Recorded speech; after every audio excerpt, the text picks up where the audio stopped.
কলিবোৰ হাতীমৰা মাথৰি পৰ্যবেক্ষণ যুৱ ছাত্ৰ পৰিষদৰ জলসম্পদ মন্ত্ৰী পীয়ুষ হাজৰিকাৰ পিছত কালি নিশা স্থানীয় বিধায়ক তথা ৰাজমন্ত্ৰী কেশৱ মহন্তই হাতীমৰা বান্ধ নাভাঙে বুলি নিশ্চিত প্ৰদান কৰাৰ পাছতো আশ্বস্ত হ'ব পৰা নাই কলিয়াবৰীয়া ৰাইজ আৰু জাতীয় সংগঠনসমূহ। বান্ধ সংলগ্ন কফাৰ বান্ধৰ মাজেৰে পানী নিগৰাৰ খবৰ আৰু বান্ধটোৰ সুৰক্ষাৰ বুজ ল'বৰ বাবে আজি অসম জাতীয়তাবাদী যুৱ ছাত্ৰ পৰিষদ কলিয়াবৰ জিলা সমিতিৰ এটা সজাতি দল উপস্থিত হয় হাতীমৰাত। উপস্থিত থকা জলসম্পদ বিভাগৰ বিষয়া কৰ্মচাৰীৰ লগতে বাৰ্তালাপ কৰি দলটোৱে মাথাউৰিটো সুৰক্ষাৰ বাবে প্ৰয়োজনীয় ব্যৱস্থা গ্ৰহণৰ দাবী জনায়। হয়, আমি অসম জাতীয়তাবাদী যুৱ ছাত্ৰ পৰিষদ কলিয়াবৰ জিলা সমিতি এটি সজাতি দল আহি আজি হাতীমৰা মাথাউৰিটোৰ পৰিদৰ্শন কৰোঁ।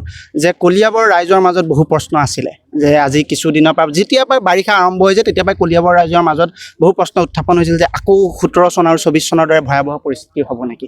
সেই কথা বতৰাবিলাক কলিয়াবৰ ৰাইজত চলিছিল। দুই একৰ এটা এনেধৰণৰ কথা ওলাইছিল যে ভুৱা প্ৰচাৰ চলাই আছে এনেধৰণৰ কথা। গতিকে আমি এটি সজাতি দল আহি ইয়াত আজি উপস্থিত হ'লোঁ। গতিকে মাথাউৰিটো চালোঁ আৰু যি কৰ্তৃপক্ষ আছে বিভাগীয় কৰ্তৃপক্ষ এই বিষয়ৰ লগত জড়িত তেওঁলোকৰ লগত আমি আলোচনা কৰিলোঁ, গোটেই কথাখিনি বুজিবলৈ চেষ্টা কৰিলোঁ।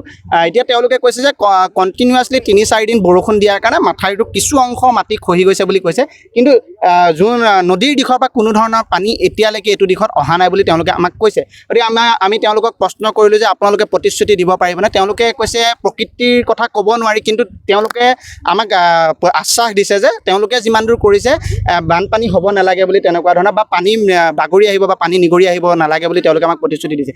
17 চন আৰু 24 চনৰ দৰে কোনো ধৰণৰ পৰিস্থিতি নহওক সেয়া আমি আহ্বান জনাইছোঁ। আৰু কলিয়াবৰ স্থানীয় বিধায়কগৰাকীয়ে যোৱাবাৰ দেখিছে 24 চনত বানপানী হোৱাৰ পিছত তেওঁ ৰাইজৰ সন্মুখীন সহজে হ'ব পৰা নাছিলে। গতিকে এইবাৰ যদি কোনোবা কাৰণত তেনেধৰণে পানী হ'বলৈ হয় তেওঁ এবাৰ নিজেও চিন্তা কৰক যে তেওঁ ৰাইজৰ প্ৰশ্ন উত্তৰ কেনেকৈ দিব। গতিকে আমি কলিয়াবৰৰ স্থানীয় বিধায়ক তথা কেবিনেট মন্ত্ৰীগৰাকীক আমি আহ্বান জনাম যে এতিয়াও সময় আছে, এতিয়াও একো বাৰিষা আৰম্ভণি হৈছে।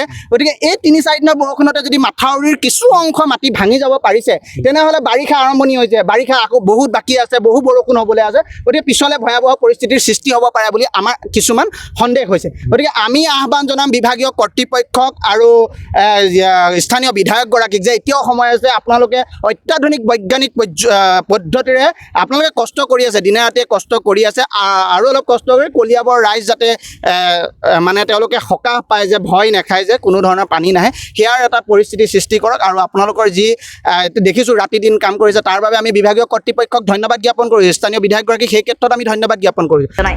ইয়াৰ মাজতে বিভাগৰ এগৰাকী মহিলা কৰ্মচাৰীয়ে অবাঞ্ছিত বাক্য প্ৰয়োগ কৰাত খৰ্গহস্ত হৈ পৰে যুৱ ছাত্ৰ পৰিষদৰ সজাতি দলটো। কলিয়াবৰ পৰা আদিত্য সিঙৰ ৰিপৰ্টাৰ লাইভ অসম।